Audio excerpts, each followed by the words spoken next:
Yo! Champions! Welcome back. This is episode 6, Rocket Fuel. Today, we are going to start with part 1, words. Get ready to learn, shout, repeat, and feel energy. Oh, yeah. I'm ready to shout, repeat, laugh, and feel the energy.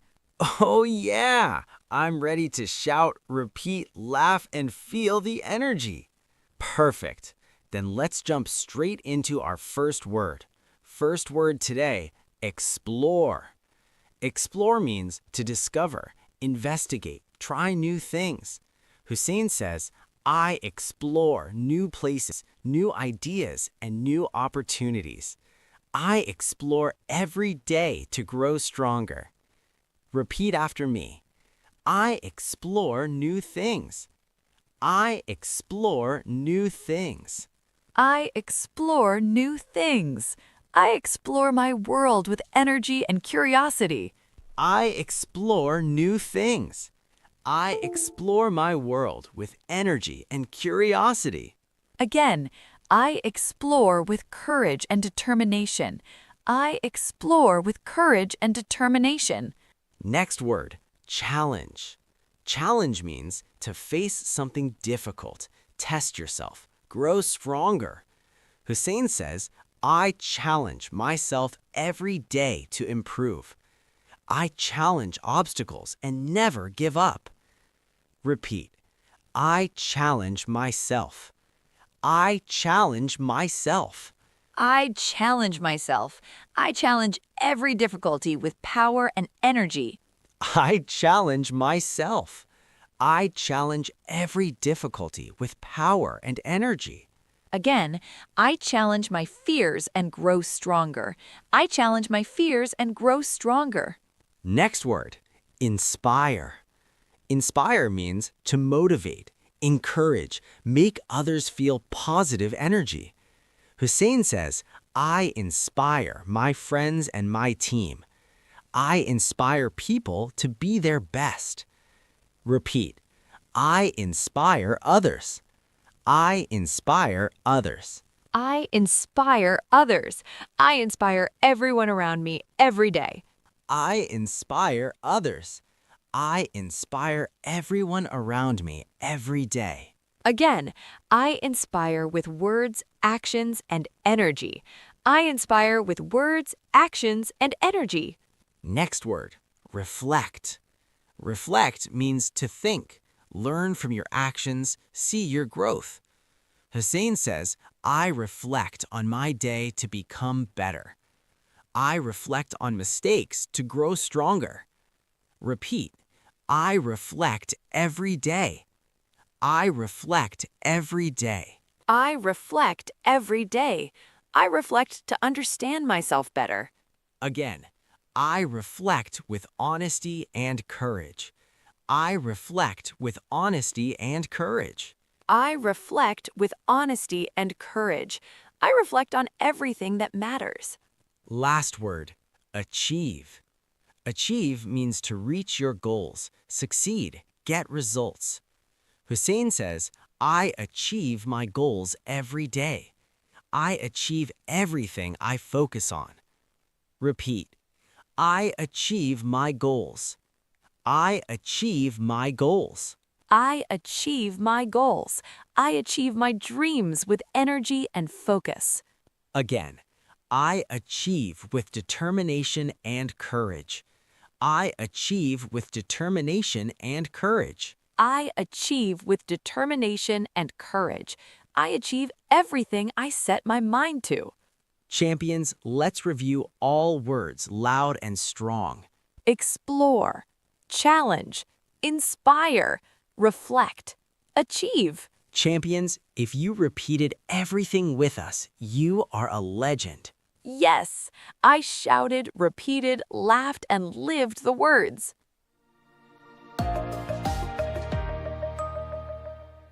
Yo! Champions! Welcome back. This is part 2 of episode 6. Today, we are going to live our words in sentences, not just repeat. We are going to shout them, feel them, and play with them. Oh, yeah! I'm ready to repeat, shout, laugh, and feel the energy. Perfect! Then let's jump straight into our first word. Okay, champions. First sentence using explore. I explore new ideas every single day to grow stronger and smarter. Repeat. I explore new ideas every single day. I explore new ideas every single day. I explore new ideas every single day. I explore everything around me with curiosity and energy. Again, I explore my limits and push past them. I explore my limits and push past them. I explore my limits and push past them. Yes, I explore and never give up. Next sentence, challenge. I challenge myself every morning to try something I've never done before. Repeat. I challenge myself every morning. I challenge myself every morning. I challenge myself every morning. I challenge myself to grow stronger every day. Again, I challenge obstacles and turn them into opportunities. I challenge obstacles and turn them into opportunities. I challenge obstacles and turn them into opportunities. Yes, I challenge everything that stands in my way. Next sentence, inspire. I inspire my friends and my team to reach their full potential. Repeat. I inspire my friends. I inspire my friends. I inspire my friends. I inspire people to believe in themselves every day. Again, I inspire with my actions and my words. I inspire with my actions and my words. I inspire with my actions and my words. Yes, I inspire everyone I meet. Next sentence, reflect. I reflect on my choices every night to improve my tomorrow. Repeat. I reflect every night. I reflect every night. I reflect every night. I reflect to learn from my successes and mistakes. Again, I reflect with honesty to grow stronger. I reflect with honesty to grow stronger. Again, I reflect with honesty to grow stronger. I reflect with honesty to grow stronger. Last sentence today. Achieve. I achieve my goals through focus, determination, and courage. Repeat. I achieve my goals. I achieve my goals. I achieve my goals. I achieve everything I set my mind to with energy. Again, I achieve with persistence and strength. I achieve with persistence and strength. I achieve with persistence and strength. Yes, I achieve everything I focus on. Champions, let's shout all the sentences together. I explore new ideas. I challenge myself. I inspire my friends. I reflect every night. I achieve my goals. I explore new ideas. I challenge myself. I inspire my friends. I reflect every night. I achieve my goals. If you repeated everything with us, you are a legend. Yes, I shouted, repeated, laughed, and lived the sentences.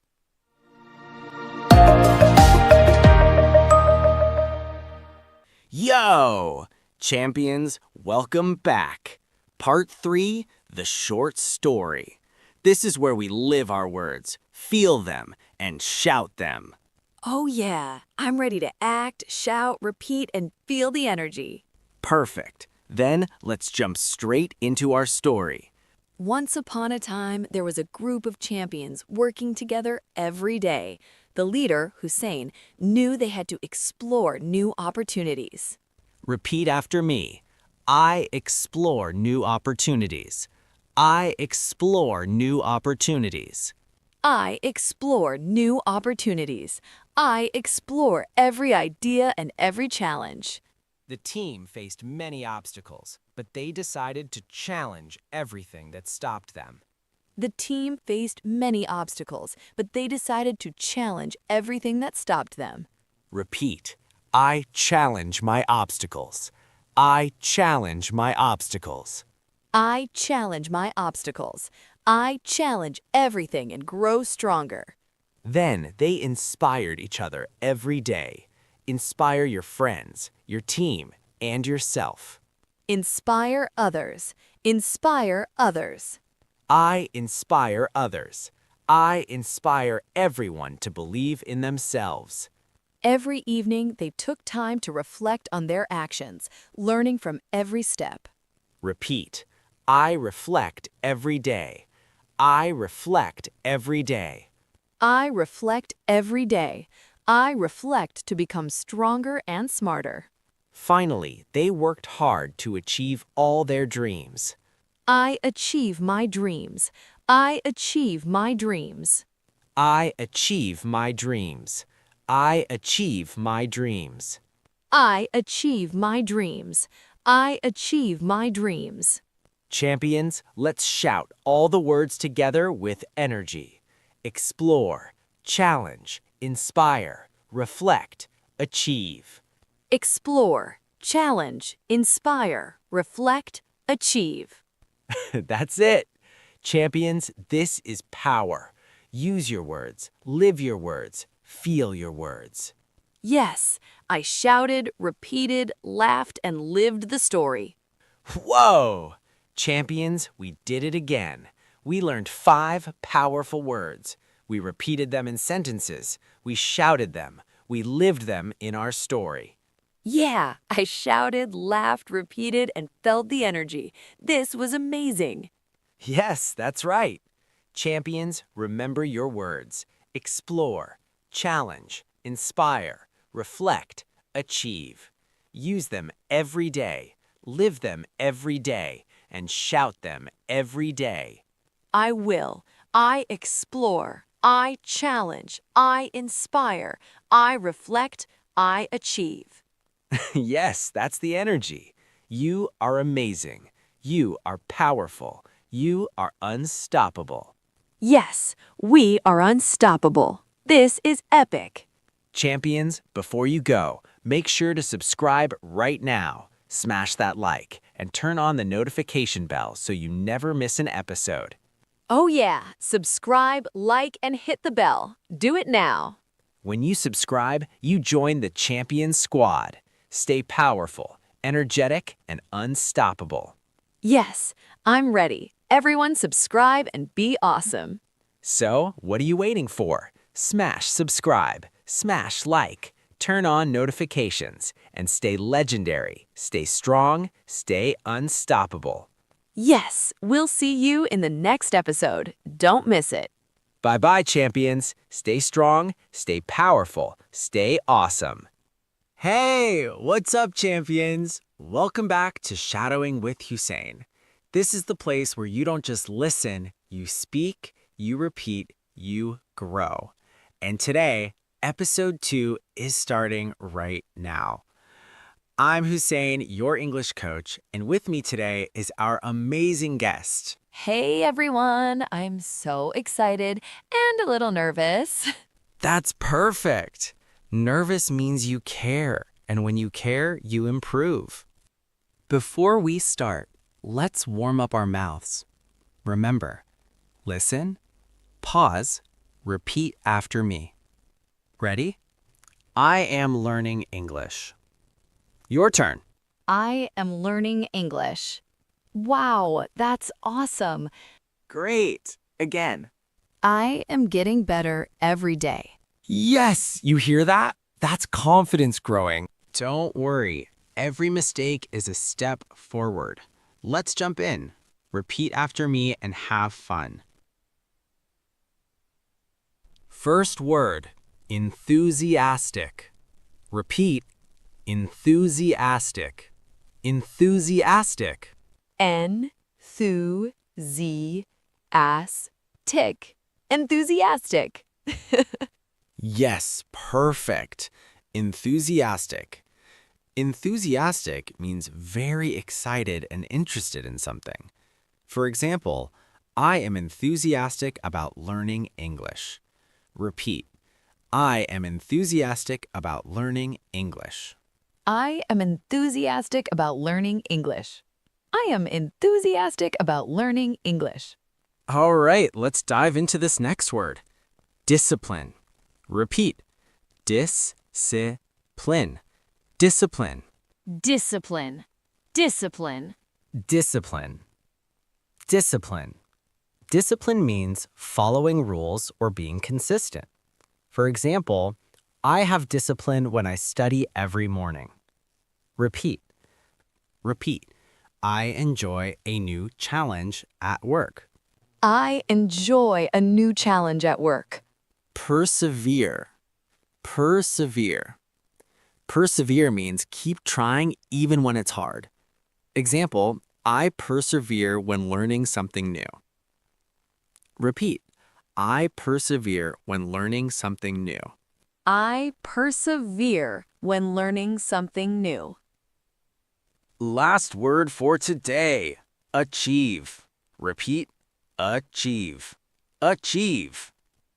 Achieve. Achieve. Achieve means reach a goal or succeed. For example, I achieve my goals by working hard. Repeat. I achieve my goals by working hard. I achieve my goals by working hard. Now, let's use our words in a mini conversation. I'll ask, you answer, then we switch. Are you enthusiastic today? Yes, I feel enthusiastic and ready. Good. And do you have discipline when you study? Yes, I follow my schedule every day. Perfect. And do you enjoy a challenge? Yes, I love a new challenge. Awesome. And do you achieve your goals? Yes, I achieve them step by step. Time for a short story. There was a boy named Omar. He was afraid to try new things, but he decided to be enthusiastic and disciplined. He faced challenges. He never gave up. He persevered every day, and eventually he achieved his dreams. Wow, that's so motivating. Yes, and remember, you can be like Omar too. Stay consistent, be brave, and enjoy every step. Fantastic work today. You learned 5 new words, practice them, and use them in conversation. Don't forget to subscribe, like, and turn on notifications. Keep practicing, stay motivated, and I'll see you in episode 4. You are so welcome. I had a blast. You're amazing. Bye-bye, champions. Thank you, Hussain. I learned so much today. Welcome, everyone, to a brand new series on the channel. This is not just English lessons. This is real English training. I'm Hussain, the founder of Hussain with Shadowing. And today, we're starting something special. With me today is our first guest. She's not here to explain. She's here to repeat, to struggle, to learn. Shadowing means you listen and you repeat immediately. No translating, no thinking, no pausing. Your mouth learns before your brain understands. From this moment, don't try to understand everything. Your job is not to think. Your job is to repeat. That sounds scary, but I'm excited. That's perfect. If you're comfortable, you're doing it wrong. Okay, I'm definitely not comfortable. Perfect. If you're comfortable, you're doing it wrong. Listen. People think English is about rules, grammar, books, teachers shouting. Yeah, trauma. Exactly. English trauma. But real English, it's about sound, muscle, confidence. My mouth is already tired. Good. That means it's finally working. All right, let's start easy. Repeat after me. Confident. Confident. Confident. Confident. Confident. Confident. Confident. Feeling sure about your abilities, qualities, or decisions. Confident. Confident. Can you say that with me? Confident. Can you repeat that with me again? Confident. Now let's say it one last time. Confident. Confident. Feeling sure about your abilities, qualities, or decisions. Confident. Confidente. Confidente. Okay, I'm warming up now. Yes, that was amazing. Let's do it one more time. Confident. Confident. Absolutely. We're going to laugh, repeat, and speak English confidently. So get ready, open your mouths, move your tongues, and let's shadow together. Great energy. Now the next word, focus. Focus. Repeat after me. Focus. Focus. It means to give your full attention to something. Focus. Focus. Did I get it right? Perfect. Yes, you nailed it. One more time, louder. Focus. Focus. Next word, improve. Repeat with me. Improve. Improve means to make something better or to get better at something. Improve. Improve. Oops, I need to repeat. No problem. That's why we practice. Improve, improve, improve. Improve. Improve. Improve. Much better. Fantastic. Now let's try success. Success. Repeat after me. Success. Success. Wow, I feel powerful. Yes, you are powerful. That's exactly how confidence grows. Now we'll put these words into sentences. Listen first. I am confident. I focus every day. I improve my English skills. I want success. Wow. Okay, I'll try. I am confident. I focus every day. I improve my English skills. I want success. Perfect. Let's repeat it twice more, louder. I am confident. I focus every day. I improve my English skills. I want success. That sounds awesome. Now let's hear a short story. Once there was a student named Adam. He wanted to learn English, but he was not confident. He couldn't focus at first, but he decided to practice every day with shadowing with Hussain. Wow, that's like me. I sometimes feel like Adam. Exactly. But Adam never gave up. He repeated words, shadowed every sentence, and slowly improved. I will do the same. I want to improve. And after 6 months, Adam spoke English very well. He felt confident, focused, and successful. That's the power of daily practice and shadowing. Wow. I want to be Adam too. Fantastic job today. You practiced, laughed, repeated, and improved. I'm proud of all of you. Don't forget to subscribe, like, and click the bell so you never miss a Shadowing with Hussain lesson. Don't forget, your English journey starts here, and we'll keep it fun every step of the way. Yes. I had so much fun. Don't forget to subscribe and hit that like button. See you next time. I just saw John at the store. Well, what happened? You sound kind of bummed. Well, he told me that Melissa just got busted again for drunk driving. Oh, no. Yeah, That's terrible. That's her second offense in the last year. Jeez. I mean, I think that she just got finished with the court case from the last time when she got busted, and that was she got busted like 10 months ago. She doesn't even have a license. Oh my God. Yeah, I mean, the first time What she was got she busted, thinking? I have no idea. I mean, the first time she got busted, she had been out drinking with some friends, at a party, and they had advised her not to drive because she had been drinking a bit too much, but she was like, no, I'm fine. So she was on her way home, and she was driving a little erratically. And, a cop saw her and, pulled her over and smelled that she had alcohol in her breath. So, she's really lucky. She actually wrecked this time. Yeah. And Yeah, she is lucky. I mean, but she's lucky that no one got hurt. Right. She actually didn't get hurt. She didn't hit anybody, thank goodness. Well, But, how serious was the accident? Well, she was apparently driving and a little too fast, and she was obviously drunk.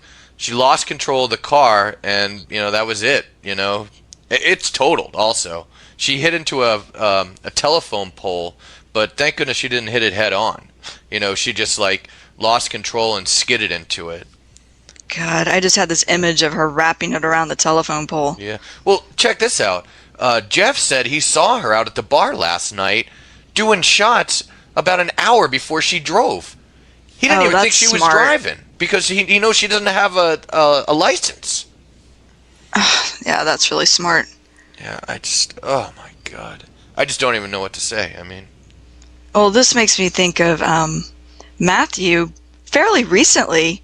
I can't remember if it was his second or third offense with drunk driving, but he was out at a bar one night, left with a friend, and was driving drunk a car. I guess the car in front had come to a stop, and he just plowed right into him. And luckily, he was okay, his friend was okay, but there were 3 people in the car that was ahead of him, and I think 2 out of the 3 people actually got injured. Oh. So, like I said, I don't remember if this was his second or third offense, but yeah, since he had a run-in with the law prior to that, he got thrown in jail for a year. Oh, I'm not surprised. I mean, if you've already had one offense before, I think it's automatic that you're going to do jail time. Yeah. I mean, it just depends on how much, because the laws vary from state to state. And Melissa actually got busted for drunk driving when she was 20 years old, when she lived in Texas before she moved here. Oh God. You think that she would have learned something from that first event? Right. My Well, God. I'm surprised they didn't just throw away the key with Matthew. I mean, he was trashed. Not only that, but I mean, the fact that he was so drunk, this was his second or third drunk driving offense, and he actually injured people. He's lucky he didn't kill someone. Yeah, I mean, you don't want that on your conscience. No. My gosh. Well, Melissa, I think that Jeff told me that, or John said that Jeff told him that she spoke with a lawyer, and unlike last time she was hoping her lawyer was going to get her off, and it didn't happen because her blood alcohol level was too high. But there's no way she's getting off this time. I mean, No. she wrecked the car, and the cops came while she was still at the car, so they could obviously see. They gave her a breathalyzer, but They're going to throw the book at her. yeah, she's gonna. I mean, she's looking at 3 to 6 months. She's definitely gonna get put away for 3 to 6 months. Yeah, because that's the law here. So, Right. If not longer. well, I don't know how it works. I mean, I guess sometimes they let you take these alcohol diversion classes. And, to lessen the time. Yeah. Hi, this is Kristen Dodds. And this is Joe Weiss, and we just wanted to let you know that this material is copyrighted in the year 2008 by Learn Real English, LLC. www.learnrealenglish.com. Hello?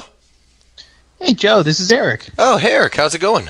It's going well. How about yourself? Yeah, I'm doing really well. How was your trip up to Washington this weekend? Oh, it was just over the top. Nice. Yeah, I really wish I could have joined you guys. Yeah, well, you should really try next year. Yeah, no, it's definitely on my list of things to do for sure. Good. Yeah. How was did you make it up there as you expected? I mean, how was your trip up there? Oh, man, I am just fed up with the airlines. What's new? If it's not one thing, it's another. I mean, we got up there, and the flight was delayed, and it was really crowded, and then getting out, and we wait, and we waited, and we waited, and we waited for the luggage, and just the wait just got out of hand. I have not had a good experience with the airlines here domestically in probably about a year, I would say. Oh, I mean, it's just At least. It's like getting worse and worse and worse. Yeah. Well, I hope that didn't rain on your parade, and that you actually were able to have a good time after you got up there. Oh, I mean, it's just so wonderful to be up there with those guys. They're like family. You got to tell me a little bit about it, because I've never been there. Yeah, it's such a beautiful place. They've got a bunch of cabins on the water, and it's being with friends and family all the time. And my kid had just a blast, just being out in the water and just enjoying himself. It was really his first time being able to be in a boat and realize that he's on the water and not on the land. And it's at that age, it's just such a new everything's such a new experience. It was wonderful. So how did he handle the water? Was he was he jumpy, or was he pretty calm while he was out there? Because I know he's pretty calm. I mean, he's a water baby of sorts. He loves the water. He just loves to be in it.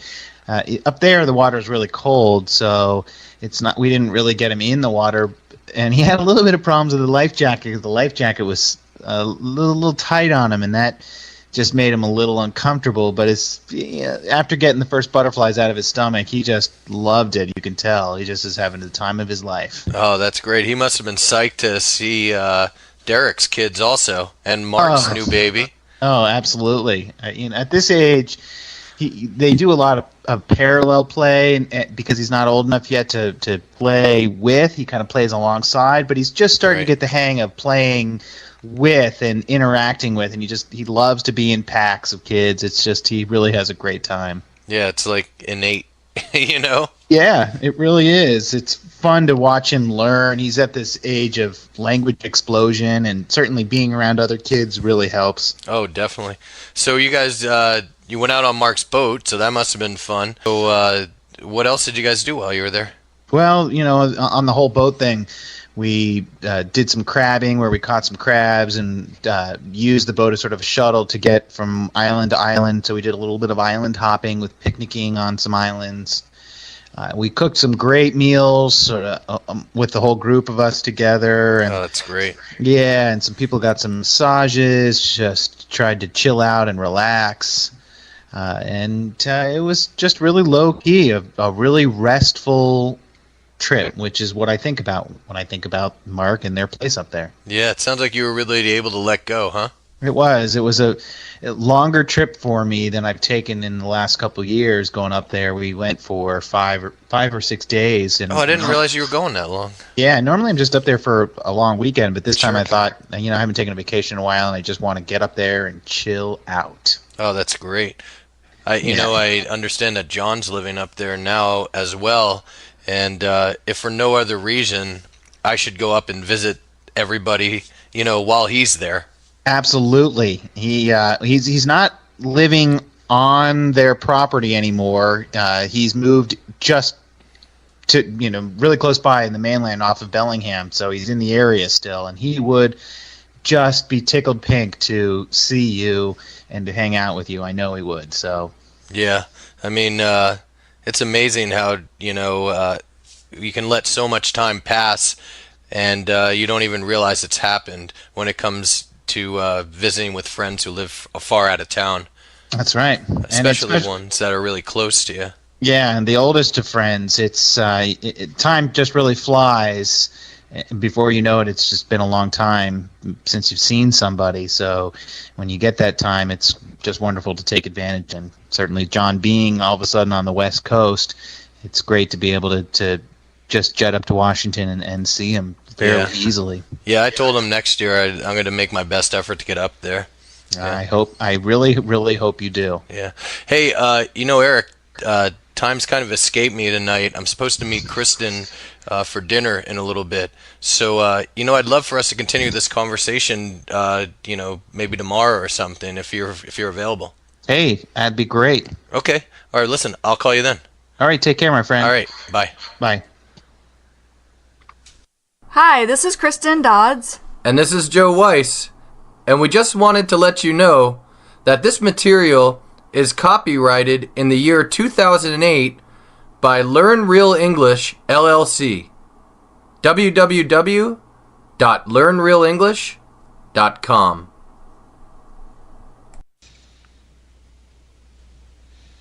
Hey, check this out. You know what Eric asked me when I got into work this morning? I have no idea. What did he ask you? He asked me if I felt the earthquake last night. Earthquake? You gotta be kidding. I didn't feel an earthquake. I know, that's what I said. He told me it actually woke him up last night. What? Yeah. It was like, it happened at like 4:42 in the morning, so we must have been sleeping. But, I mean, it's possible that, even if we had been awake, we might not have felt it because, maybe it wasn't felt, this far north. But, I thought he was pulling my leg when he first talked about it. Well, I guess that's not so far-fetched considering we live on a major fault line here. Yeah, but actually I think this earthquake was on a different fault line because, Eric lives just south of San Jose. Yeah. And the earthquake, he said, was due east of San Jose. So he was obviously a lot closer to the epicenter than we were. So I'm not even sure it was felt here. Yeah, that makes sense. Well, I've experienced quite a few earthquakes in the past several years, but I've been living here now a little over 2 years. I think I've only experienced one here. It was really strange too. Each earthquake has been a completely different experience. But the one I felt here, I was standing outside a restaurant talking to AJ and another friend, and all of a sudden it just felt like this shift. It's really hard to explain, but it made me think of like a cartoon, like how in the cartoon, like buildings might just shift to the right and then shift right back. Yeah, without falling. Yeah, without falling. And I had no idea what was going on for a few minutes afterwards, and then I realized, oh, that must have been an earthquake.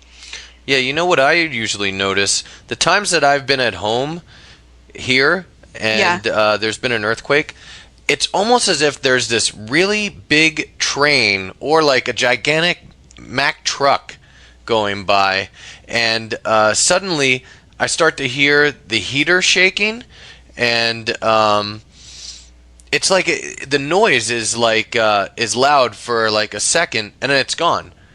So it's really weird. It's almost like the first couple of times I felt it, I wasn't even aware it was an earthquake while it was happening.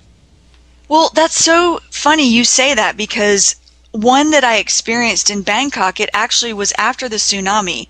And so later I found out that it was aftershock from the tsunami. But anyway, I was in a building up on the 9th floor, and suddenly there was all this rattling. And I'm thinking to myself, it was so irrational. I'm thinking to myself, God, there's like a train going by, and I can't believe that this building is shaking so much from the train. And of course, a train wouldn't have made a building, or at least me up on the 9th floor, feel something to that effect. And I think it happened about 2 times. And that one wasn't until several days later when I was talking to people, and they were like, oh, did you feel the earthquake? Then it dawned on me, oh, that was an earthquake. Yeah, I know. It's crazy how when you're not used to feeling them, you could think it's something else. Yeah.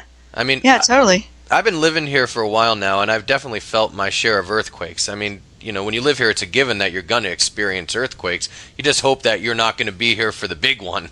Yeah, right. When I first moved here, it was about 5 years after the Loma Prieta earthquake, which was a very big earthquake here.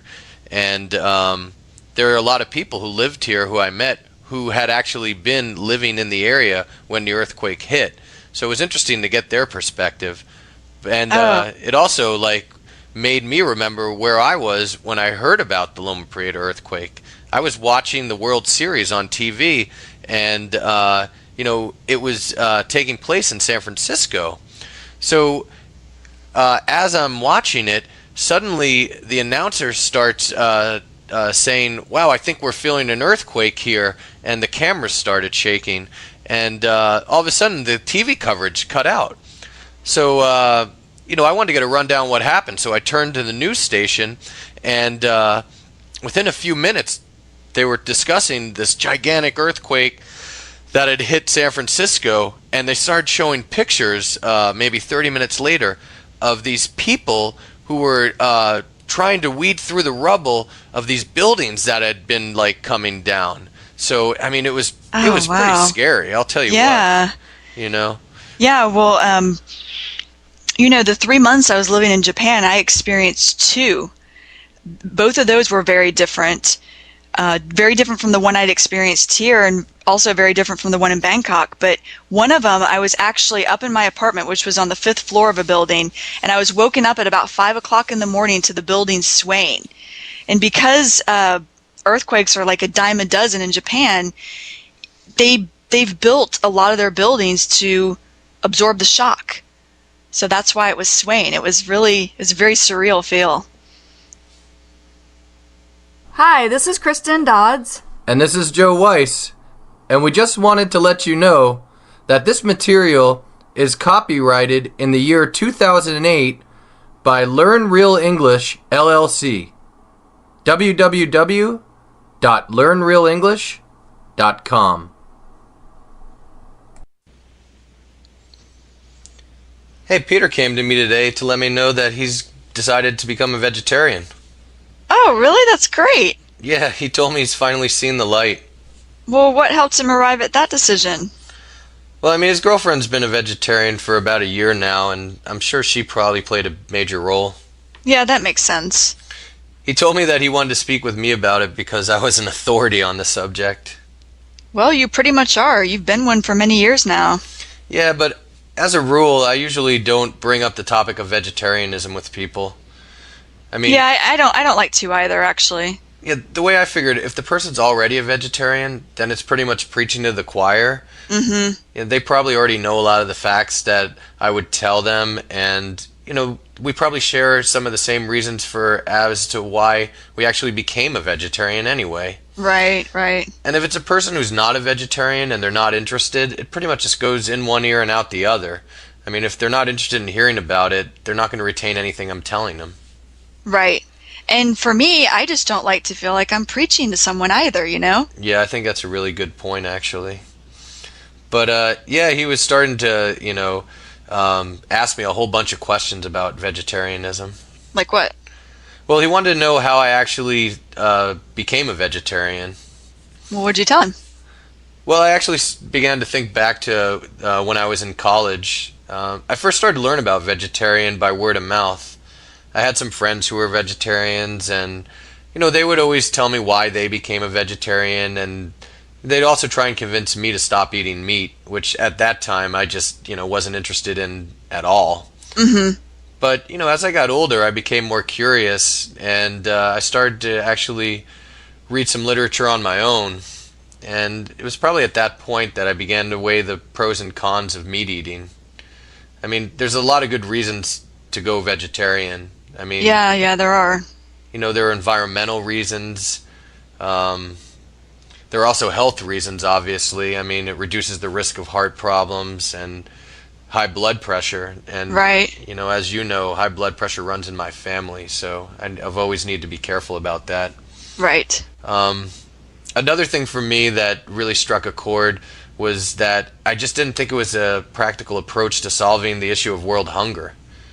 I mean, the land that's being used to raise these animals could be put to so much better use if it was, growing crops like, rice or wheat or soybeans or just some other vegetables. Now that's a particular aspect of the whole idea of going vegetarian that I'd never even thought of before. Yeah, that one was important to me. But I think just as important to me was the fact that I felt that it was really inhumane to the animals. I had read some literature that talked about how these animals are treated and all the chemicals that they get injected with, and that for me was just a real turnoff. Yeah, for me as well. Yeah. So when did you first become a vegetarian? I mean, what led you to it? What led me to it, I guess it was a series of things that kind of led up to it. My uncle, for example, he's been a vegetarian as far back as I can remember, so that wasn't a new concept to my family at all. I can remember when I was in high school, I just kind of started losing the taste for meat, particularly red meat and chicken. By the end of high school, I'd pretty much cut those out. Yeah, you see, for me, that wasn't the case. I mean, I ate everything but the kitchen sink when I was in high school. Well, yeah, so in college then, it was pretty much just seafood that I was eating. And by the time I graduated from college, I was dating a guy and actually living with him then, and he decided to become a vegetarian and wanted me to become one as well. And even though I'd been thinking of becoming one, I wanted it to be my own decision. I didn't want to feel pressure from him. So he did pretty much all the cooking, and I told him, look, it's fine that I'm not going to ask you to cook meat, but I'm not giving up seafood. So if we go out to eat, or if I'm out eating in a restaurant and I choose to have seafood, I will. Yeah, that was a good first step. Yeah. So I would say, though, the straw that broke the camel's back was going out on a deep sea fishing trip with a friend, and I just went along for the ride. And he was fishing, reeled in this really big fish. It was flopping around, and someone came over and just clubbed it to death. And watching that act of someone killing a living creature, it just really disturbed me. And so from that point on, I thought, I'm totally giving up seafood as well. I'm not going to eat anything anymore that has been alive. Hi, this is Kristen Dodds. And this is Joe Weiss. And we just wanted to let you know that this material is copyrighted in the year 2008 by Learn Real English, LLC. www.learnrealenglish.com.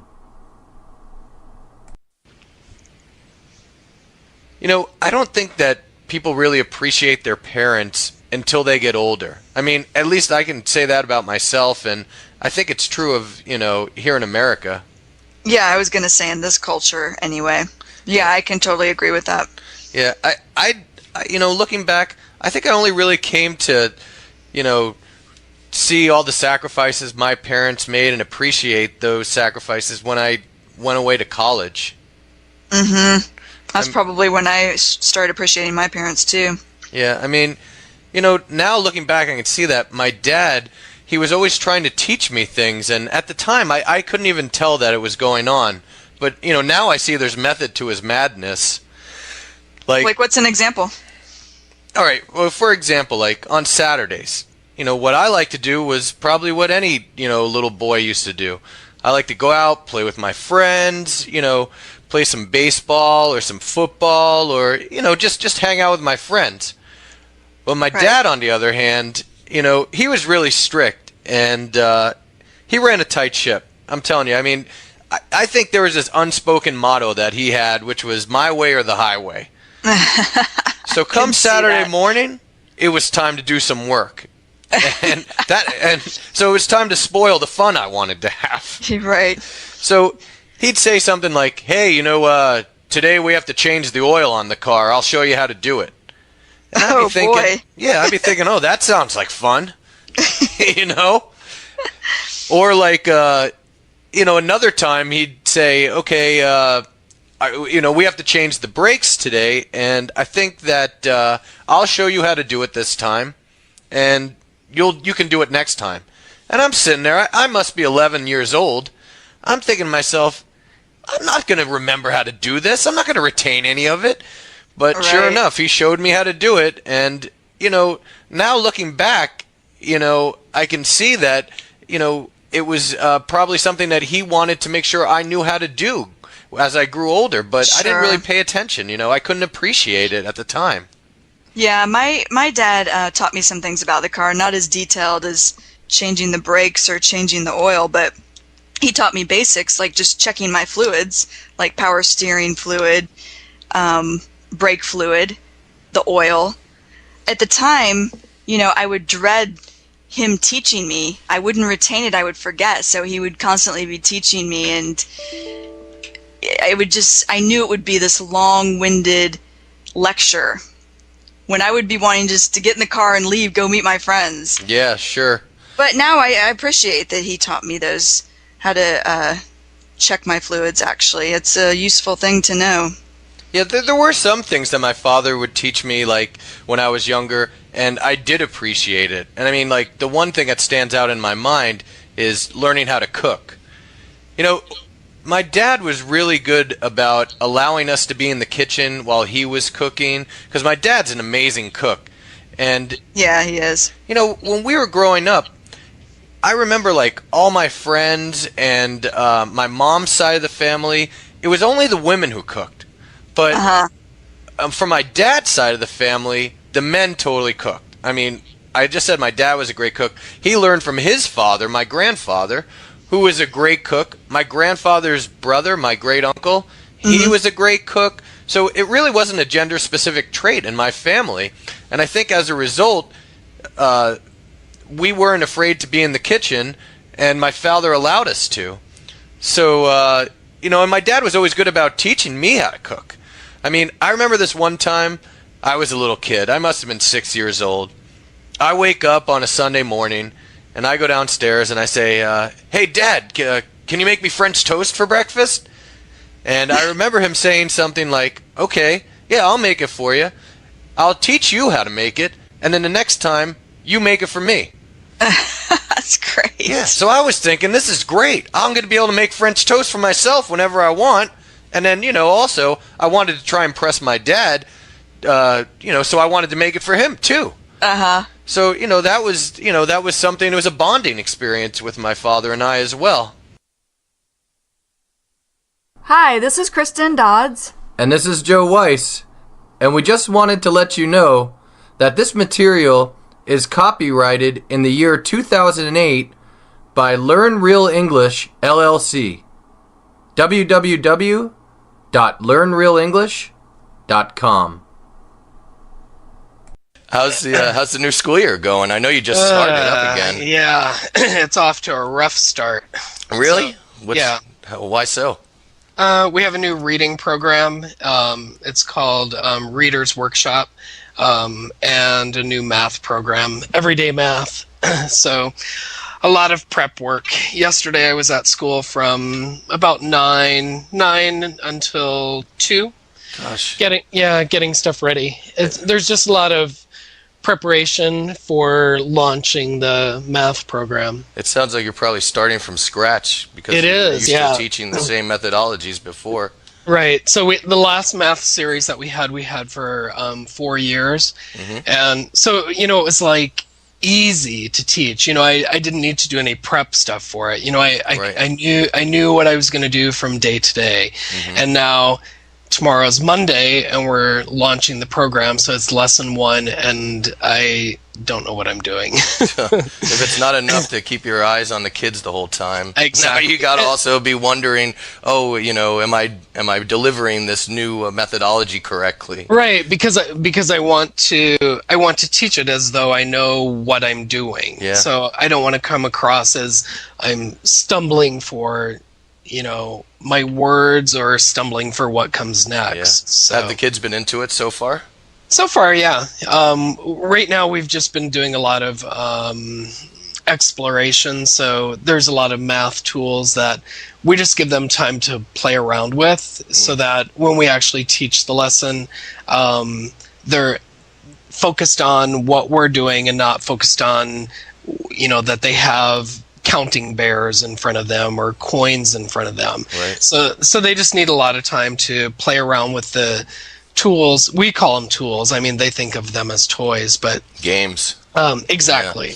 But they need that. It's the same with like a new book. I just give them time to page through it. Otherwise, if I'm on page 2, they're on page 102, looking at something completely not related to what I'm teaching. Right. So. Yeah. But it's the same with me when I think about myself being in a class. If I have a book in front of me, if I've already seen the page that I'm on, I'm gonna flip, forward in the pages and look for what's coming next. Especially if the kids have pictures to look at, and Yeah. it draws their eye. Yeah, Yeah. and they're constantly, like I'm teaching one lesson, they're on completely different page saying, "Hey, look at this," and it has nothing. It's a future lesson. Yeah, once So, they've made up their mind to do something, it's Yeah.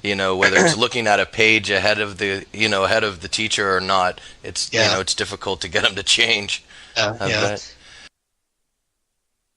Hi, this is Kristen Dodds. And this is Joe Weiss. And we just wanted to let you know that this material is copyrighted in the year 2008 by Learn Real English, LLC. www.learnrealenglish.com. Hey, when we were at Tim's house the other night, did you see all those pictures he had hanging up? Yeah, I did. Those really surprised me because they weren't there the last time we were there. Yeah, you're right. That must have really been a walk down memory lane, because you were in a lot of those pictures. Yeah, it was. There's this one that's sticking out in my mind where you have all this paint on your face. Oh, no, that wasn't paint. That was colored powder. That actually was taken during a festival that Tim and I participated in when we were in Kathmandu. It's called Holi. It's just a water and colored powder festival. Oh, nice. Oh, I loved Kathmandu. Yeah. Oh, God, I love Kathmandu. When I arrived in Kathmandu, it was just such an assault on my senses. In a positive way, in a good way. Yeah. Yeah, I mean, there's so many things about it once you get there that just stay in your mind, like the sounds, the smell, the people. My gosh. Oh, yeah. I had a ball when I was there. And, I think I would just say, hands down, Nepal must be one of my favorite places in the entire world. I mean, the people there just make you feel so at home. They're so accommodating. They're so friendly. I mean, they'll bend over backwards to do whatever they can for you. Yeah, I totally agree. I love Nepal, too. The other thing I loved was the mountains there. I mean, I don't think you can really speak of that country without speaking about the mountains. Oh, yeah. Well, did you notice the one picture of Tim and I with the mountains in the background? When other people have looked at that picture of us, they thought it was very surreal. They thought it was like a backdrop. Yeah, I got the same response when I showed pictures to my aunt that I had taken when I was trekking. Speaking of which, that was one of the highlights of my entire trip to Nepal, was trekking.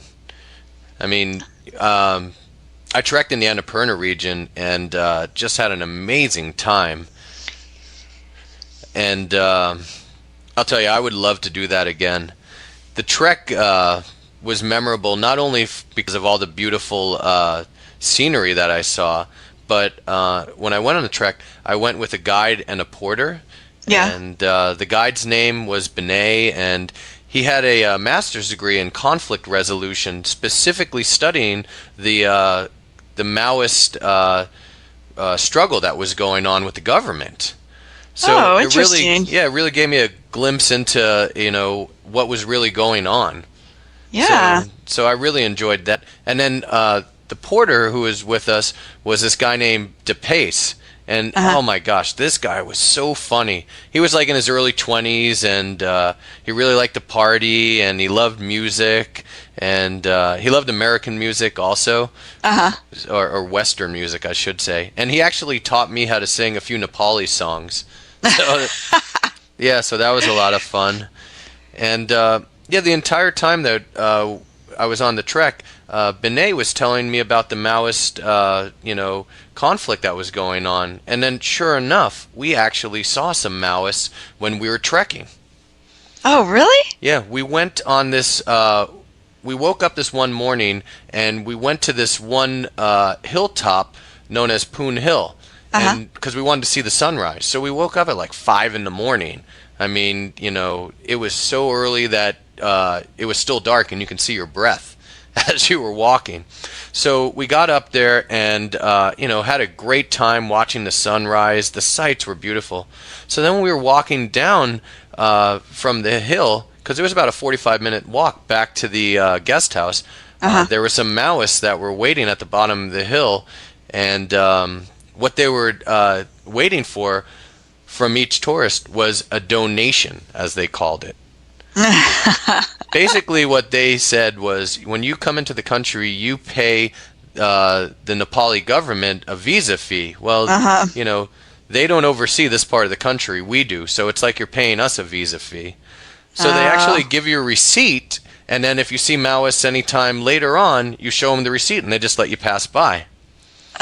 Oh, wow. Yeah. So, after paying off the Maoists, we went down to eat breakfast at the guest house, and sure enough, there were a couple of Maoists there who were making sure that everyone had their receipt and that everyone had paid. So, yeah, I actually had one of the Maoists come down and sit and eat breakfast with me. He was like a public relations guy, he was telling me about the Maoist struggle, and, so it's interesting to hear what he had to say. And I even got a shot of him and me together. So it was like kind of like proof that I had actually, been interacting with the Maoists. Hi, this is Kristen Dodds. And this is Joe Weiss, and we just wanted to let you know that this material is copyrighted in the year 2008 by Learn Real English, LLC. www.learnrealenglish.com.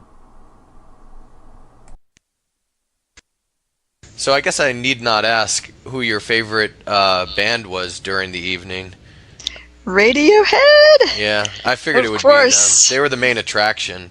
Yeah, I mean, I'm a fan of Beck too, but I think that I was just so Beck playing at a different stage than Radiohead, and playing right before Radiohead. I was just so focused on getting back to the stage to get a good spot to see Radiohead. I just couldn't fully get into Beck.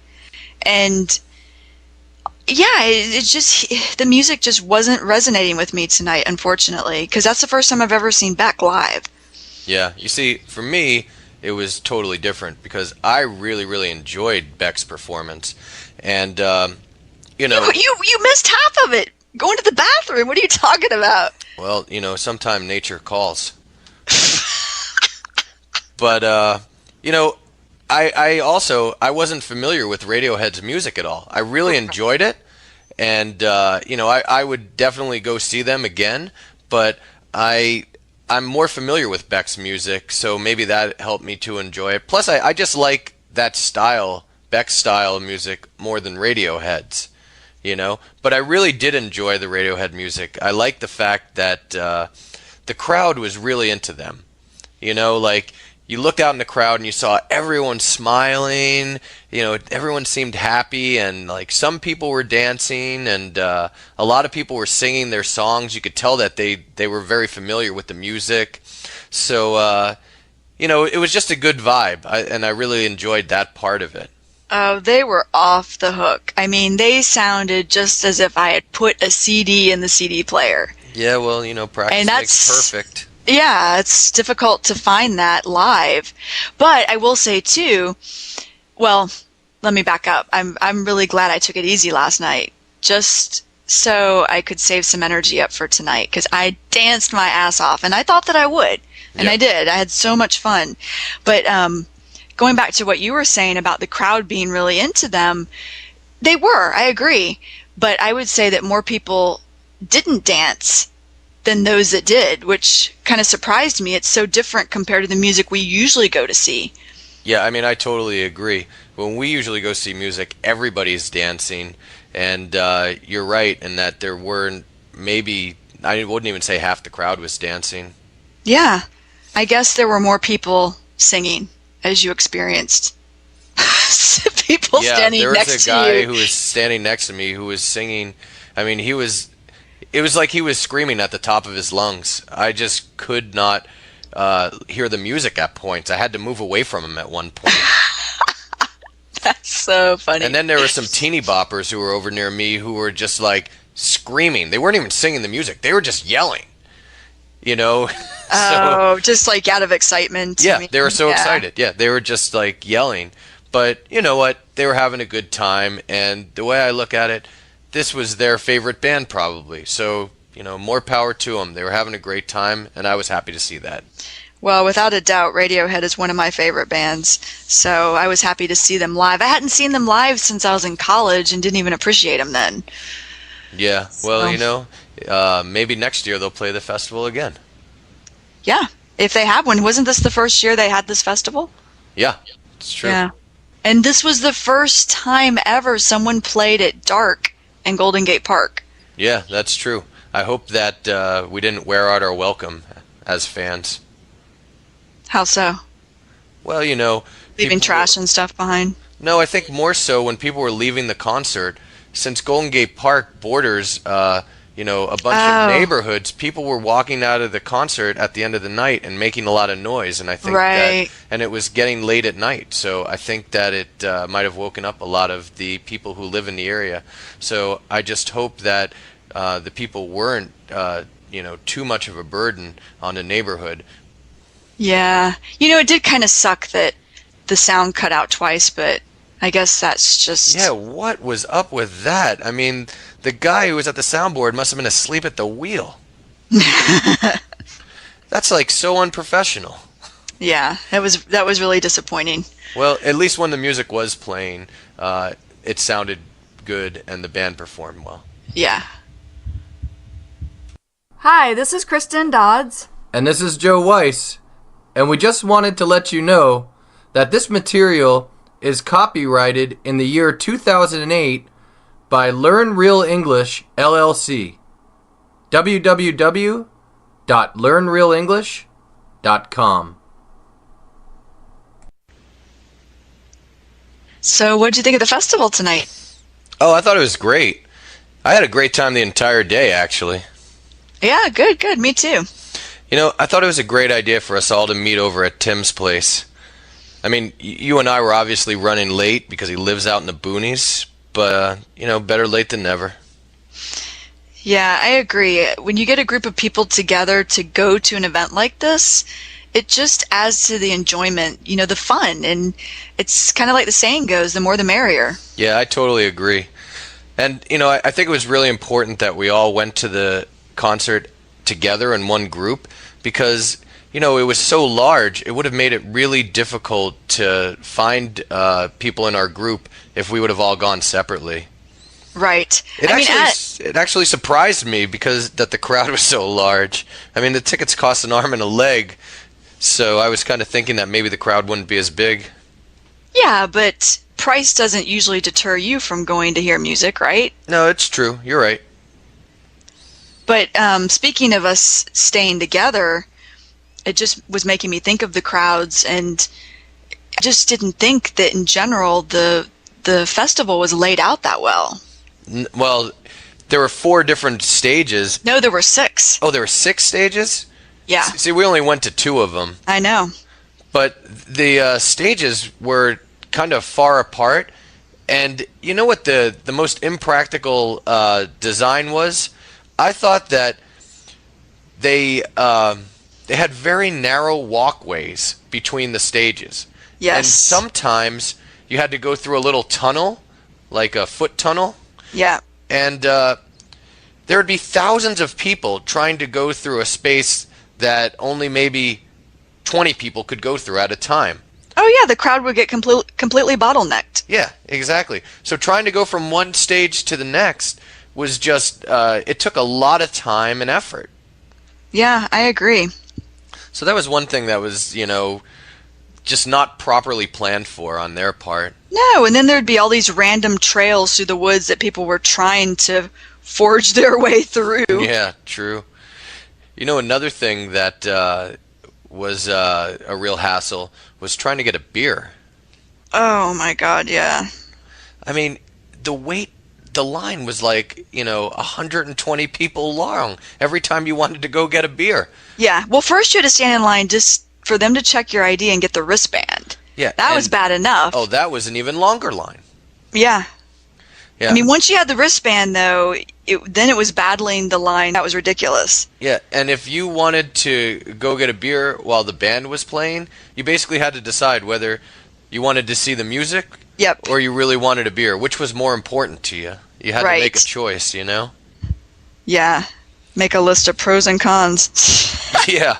Yeah, how thirsty am I versus how much do I want to hear this music? And the lines to the bathroom were really long also. Yeah, the lines in general were just a hassle. I have to agree. Yeah. I mean, I remember when we were leaving the event, it took us over an hour just to get out of the stadium. Oh, God. Remember, there were all these people who were starting to climb the fences? Yeah. Instead of going through the little tunnel? I mean, yes. And the fence, it looked like it was going to break. I mean, it was totally an accident waiting to happen. Right. That was something I didn't understand. Like at Hardly Strictly Bluegrass, I didn't remember seeing fences like that. Well, Hardly Strictly Bluegrass, that festival is free. So, I don't think they had to put up the barriers to entry. Okay, that makes sense. I was wondering what the deal was with the fences. Yeah. Okay. So that's why that's why you never have that problem at that festival. Right.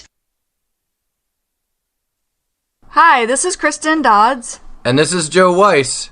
And we just wanted to let you know that this material is copyrighted in the year 2008 by Learn Real English, LLC. www.learnrealenglish.com. I just wanted to give you a call and ask how your Chattanooga trip was. Oh, it was great. It was great. It was more fun than a barrel of monkeys. We took Ethan, and his being only 8, it was fun to watch him at different places and see him, enjoying the activities. Well, what all did you do? Well, we decided to bypass the aquarium this time because he had just been to the Atlanta Aquarium. Uh-huh. So we kind of picked and chose and drew straws and decided that we would go, first of all, to Rock City. He loved that, and I'll send you some pictures of that. Okay. And now, there was one place in Rock City that I didn't particularly enjoy. What was that? It's called Fat Man's Squeeze. Yeah. And when I was there when I was 10 years old, I thought that was a silly name because I slid right through. Now at age 64 and a few pounds heavier, I think somebody moved the mountain and made the hole thinner. Anyway, then Dad and Ethan went on the incline railway, straight up. Lookout Mountain, did he like that? overlooking Chattanooga. He didn't like it as well as Rock City. Huh. He didn't seem nearly as enthused about it. But Dad enjoyed it. Then, what did we do? We went somewhere else. We ate at Ryan's. Mm-hmm. He likes Ryan's, doesn't he? Oh, yes. Loves it. And he picked it because that Irish place, Dirty Nelly's, was closed. They said it got busted several years ago for selling to minors or something. So, anyway, then we went to the motel. Seems like we did something else. Did you go to any museums? No. Oh, we went to a sculpture garden overlooking the river. That was fun. And Ethan really enjoyed that. Beautiful views. And Oh, I almost forgot what I thought was the most fun thing. We went on a noon cruise down the river, and beautiful views and a good captain narrating, telling us what different things were, and that was really fun. Yeah, I and bet. yeah, then we went back to the motel that night and swam. Uh-huh. And the next morning we got up, we met a guy from India in the little breakfast area. He was really nice. And was he living in Chattanooga? No, he was there studying as a student. Oh. And getting his eyes full of the American culture. Uh-huh. He was really funny, and he wanted to exchange emails. Now, I haven't heard from him, and I've lost his, but hopefully I'll hear from him if he didn't lose mine. And then we went to the Children's Museum, and Ethan enjoyed that. It's a hands-on like an exploratory... Right, kids type of, well, it's called the Children's Museum. Mm-hmm. And he really enjoyed that, and he got to do a lot of things, squirting water at people and making things and breaking things and building things and climbing things. And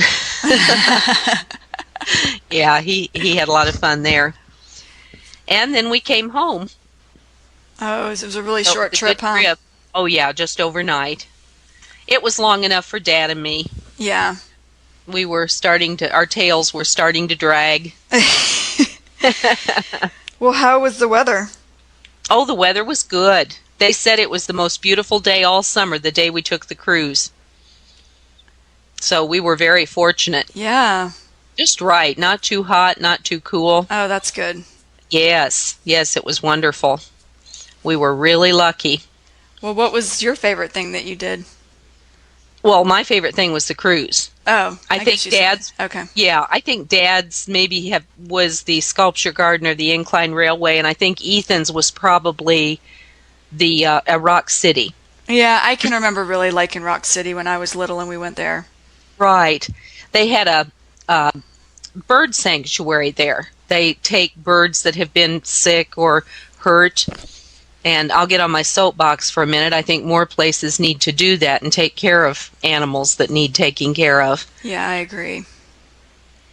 But it was a great trip. Yeah, I'm glad you guys had a good time.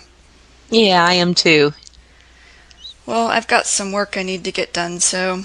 Oh, well, it was nice talking to you. Yeah, nice talking to you. I'll give you a call back later in the week. Yeah. Okay.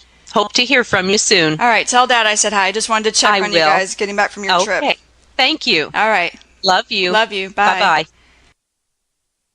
Hi, this is Kristen Dodds. And this is Joe Weiss. And we just wanted to let you know that this material is copyrighted in the year 2008 by Learn Real English, LLC. www.learnrealenglish.com. Hey, I went out for lunch today with Sam, and the restaurant we ate at had an additional 5% surcharge to the bill. Oh, really? Why is that? Well, I guess it was to help defray the cost of health care for their employees. I've noticed a lot of restaurants here in San Francisco doing that of late. Oh, that's that Healthy San Francisco program. Oh, yeah, that actually makes sense. Yeah, I first found out about it a few months back when I went to a meeting at work about it. Apparently I'm eligible.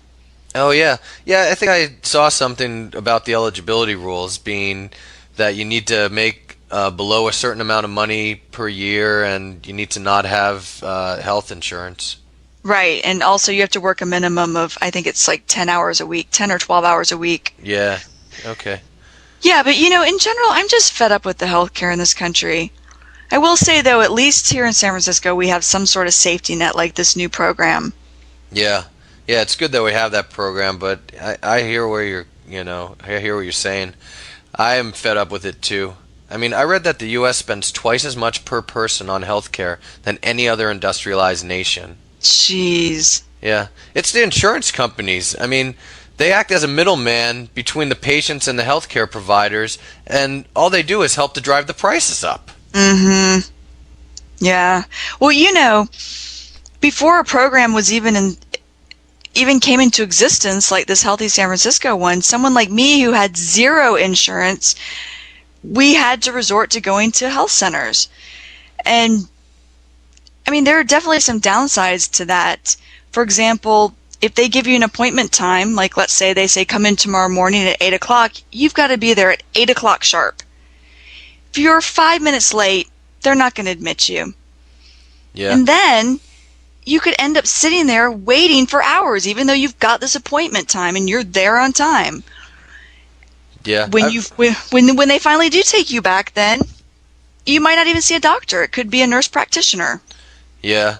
Yeah, I've actually heard that the people who work there also, the doctors and the nurses, they just don't provide as good a care.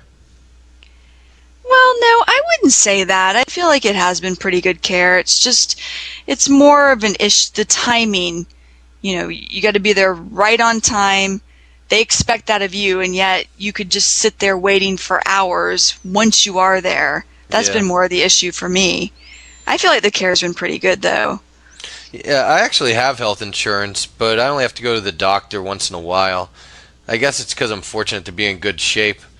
But but if I didn't have insurance and I had a medical emergency, the costs would just be out of control. Or even if even if like now I do have insurance, if I maxed out that insurance, forget it, it'd be the same situation. Right. I'd pay through the nose. Yep. Well, I think it was you that was telling me that San Francisco General Hospital charges on a sliding scale basis. Yeah. That's awesome. Yeah, you're right, they do. I don't know of any. I think they're the only. Well, I'm certain that they're the only hospital in San Francisco that does that has such a service. Well, I've never known of any hospitals in Georgia that did that. Yeah, come to think of it, I don't really know of any other hospitals in the nation, but it's possible that there are some and we just don't know about them. Right. Did I ever tell you that Neil actually had his appendix taken out at San Francisco General? No, Yeah, this was a long time ago. It was like way before I met you. And he didn't have a job. He didn't have any health insurance. You know, he didn't really have any money. And but, you know, his appendix needed to be taken out. So he had it done at San Francisco General. And, you know, they knew his situation. And they told him that, first off, I want to say he spent 5 days there and nights. And guess how much they charged him? I have no idea how much. It was only $100. Wow, what? I can't believe that. Yeah. I mean, this was a long time ago, but still, you know. So, so when he was actually checking out of the hospital, they actually told him, hey, we know that you don't have a job, and you told us you don't have much money, so, you know, don't worry about the $100. We'll just write it off. Jeez.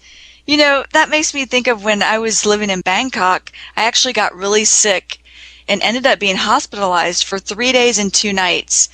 And I remember the whole time thinking, God, this is going to be so expensive. And it ended up only costing me like $150 to $250. That's it.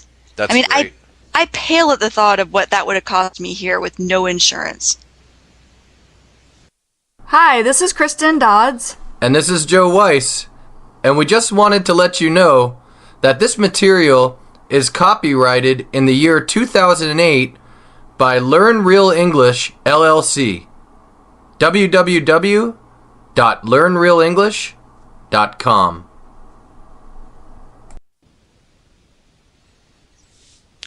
Hey, you know, I ran into John today, and he's going to actually be doing some traveling in Europe. He says he's going to spend a lot of time in Prague. Oh, Prague's awesome. Did I tell you I lived there? No, get out of here. You never told me that. Yeah, I lived in Prague about 15 years ago. Oh, whoa. Dude, what were you doing there? Well, I was traveling. I didn't actually know that I would end up in Prague. I was just going to do whatever came along. Wait, where'd you start out traveling? I got a one-way ticket to Amsterdam. Oh, nice. And one of the only people that I knew in Europe was this chick that I used to go out with. So I figured I'd look her up. I knew she had another boyfriend at that point, but she said she could get me a place to stay, and she was in Prague, so I figured I'd go there for a few weeks and see how it went. She was from Prague, or? No, she was American, but she was over there teaching English. Oh, nice, nice. Yeah. So wait, how long did you spend in Amsterdam? I only spent about 4 days in Amsterdam before I got kind of sick of it. So you were just going, you were just basically like traveling through. Yeah, and then I started hitching. Oh, nice. Nice. And kind of hooked up with some English chicks and just kind of spent a little bit of time with them on the road, and then eventually ended up on a train late at night and didn't have any money but pretended I didn't understand what anyone was saying and ended up in Prague. Wait, when you first took off from the U.S., were you actually traveling alone? Totally by myself. Oh, sweet. Yep. Nice. It's funny looking back. I didn't have anything with me, you know? Yeah, you could just like basically take off on a whim. I had like one pair of shoes and no health insurance, and I was just living large. That's nice. And you know what? Now you would probably look back and think that you were totally broke, and that now that you have kids, that would be a very difficult thing to think of. If I had to be responsible for them, it would be difficult. But you know, I was only responsible for me, and I was in the mood to feel anonymous. I wanted to go where no one recognized me. Yeah, no, that sounds great. So that's great that you just travel alone. A lot of people are not into doing that, you know? Yeah, well, it's a big deal. Yeah, you got to kind of put yourself out there and just see what happens, you know? Yeah, exactly. I've never traveled alone, but I'm sure I could do it, you know, because I feel like I'm pretty good at meeting people, you know? Yeah, yeah.